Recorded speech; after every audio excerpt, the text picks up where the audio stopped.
উপস্থিত নারী অতিথিবৃন্দ এবং কুলটি উপজেলার বিশিষ্ট রাজনৈতিক নেতৃবৃন্দ এবং নারী শিশু অধিকার ফোরামের সম্মানিত নেতা কর্মী বোনেরা, শিশুরা, বোনেরা, ভাইয়েরা যারা আছেন সকলকে আসসালামু আলাইকুম।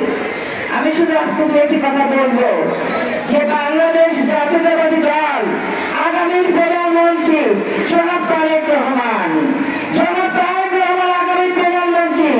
আগামী ধারাবাহিকতায় জাতীয়তাবাদী দল এই চৌধুরীকে মনোনয়ন দিয়েছে। তিনি একবার এমপি হয়েছেন, মন্ত্রী হয়েছেন, সফল স্বরাষ্ট্রমন্ত্রী। তিনি আবার এমপি হবেন, মন্ত্রী হবেন এবং দেশের উন্নয়ন করবেন। কারণ উন্নয়নের কথা মানুষ শেষ করা যাবে না। শিক্ষাক্ষেত্রে, স্বাস্থ্যক্ষেত্রে, নারীদের ক্ষেত্রে, পুরুষদের ক্ষেত্রে, সকল ক্ষেত্রে তারা রাস্তাঘাট, ব্রিজ, কালভার্ট, মসজিদ, মাদ্রাসা সহ তিনি সকল জায়গায় তার উন্নয়নের ছোঁয়া লেগেছে। সুতরাং বোনেরা, এখানে আমাদের বোনেরা বেশি, ভাইয়েরা কম। আমরা মেয়েরা বক্তব্য করার সুযোগ পাই না। বিএনপির প্রোগ্রামে যদি ভাইরাই বক্তব্য দিয়ে যায়, আর মেয়েদের প্রোগ্রামে আমাদেরকে কথা বলার সুযোগটাও পাই না, এরকম একটা অবস্থা। তবুও বলবো, একজন সফল পুরুষ যখন সফল হয়, তার পিছনে একজন বিশিষ্ট গুরু ব্যক্তির অভিযান থাকে। সে হচ্ছে আজকে প্রধান অতিথি জনাব সুরাই আক্তার চৌধুরী। জনাব সুরাই আক্তার চৌধুরী, তার সাথে আমি রাজনীতিতে এই ক্ষেত্রে আমার রাজনৈতিক জীবনে আমি ছাত্রদল থেকে রাজনীতি শুরু করেছি। আপনাদের কাছে থেকে আমি সরকারি চাকরি চেয়েছিলেন রাজনীতির জন্য এবং আমি জেলা মহিলা দলের সাধারণ সম্পাদিকা 22 বছর সভাপতি, কেন্দ্রীয় মহিলা দলের সদস্য, জেলা বিএনপির সভাপতি।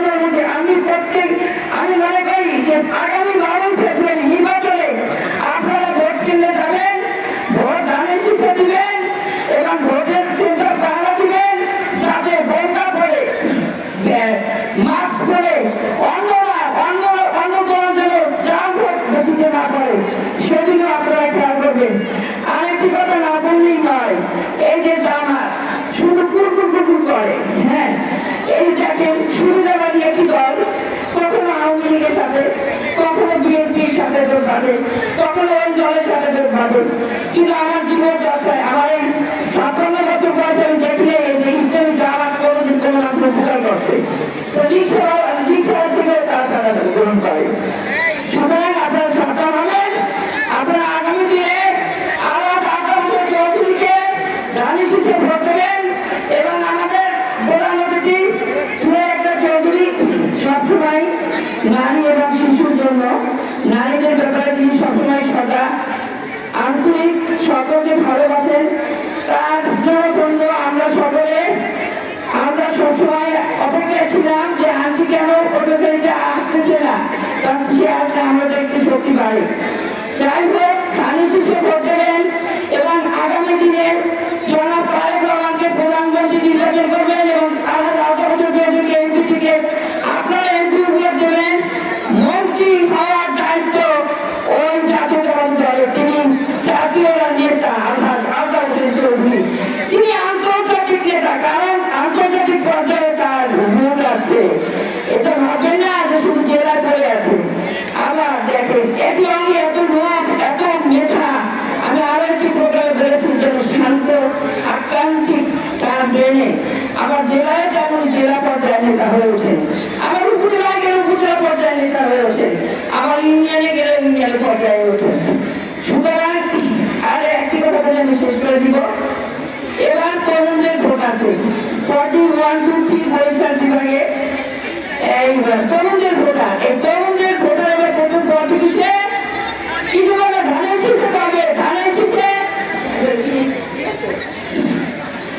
শীষে তরুণদের ভোটার পড়বে। তরুণদের প্রথম ভোট ধানের শীষে পক্ষে হোক। তরুণদের প্রথম ভোট ধানের শীষের পক্ষ হোক। আমাদের মা বোনরা আপনারা 12 তারিখ ভোট সেন্টারে যাবেন, ভোট দেবেন, ভোট সেন্টারে উপস্থিত থাকবেন এবং ভোট গ্রহণ পর্যন্ত আমাদের ভাইরা যারা পিছনে আছে, পাশে আছে, এদিকে আরো অধিক নাম দিকেও আছে, আপনারা কিন্তু ভোট সেন্টারে রেজাল্ট দেওয়ার পর্যন্ত অপেক্ষা করবেন। রেজাল্ট নিয়ে তারপর ভোট সেন্টার থেকে বের হবেন।